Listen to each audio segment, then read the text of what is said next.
Hi Mark, so what brings you in here today? Yeah, so I've been having trouble with my left hamstring again. It's the second time now that it's been at me in the past 2 months. I play soccer, and 2 months ago I strained it when I was going for a volley, and only last week I was sprinting and strained it again. So I have the transplant games coming up in 2 months' time, and I'm starting to think that I won't be ready. It sounds like you've been through a lot. Can you tell me what's been going on? Just start from the beginning.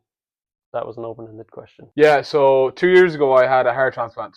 It started off with just normal flu-like symptoms, breathlessness, fatigue, and within 2 weeks I was in an intensive care unit with acute heart failure. Yeah, the physios had me moving almost straight away. Just simple things, sitting up, standing, taking a few steps. It was definitely hard, but it just gave me that little bit of hope. Mark, you've come an incredible way. You've clearly put a lot of work into your recovery. That was an affirmation. I Tell just, me about the hamstring.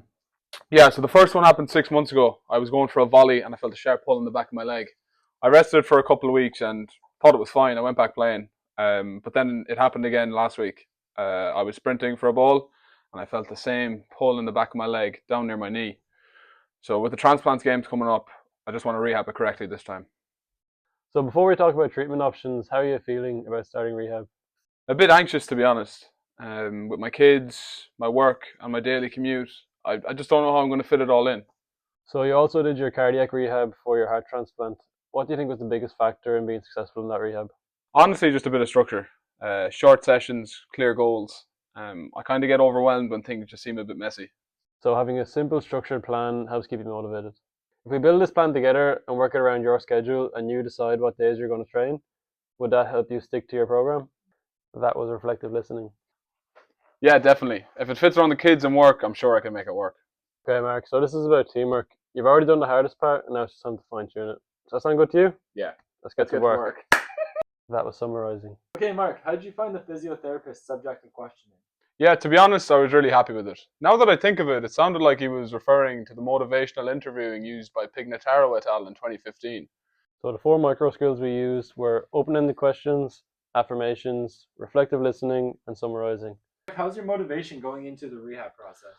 So before today, I was quite unsure. I've quite a busy lifestyle, I've kids, I've a job, and I wasn't sure if I'd be able to fit it in. But after my consultation with the physio today, I feel very motivated and I'm looking forward to getting engaged in the rehab.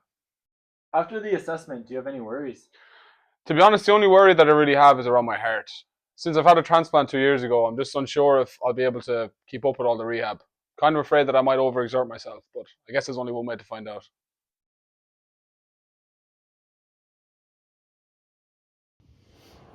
Mark, can you give us a quick recap?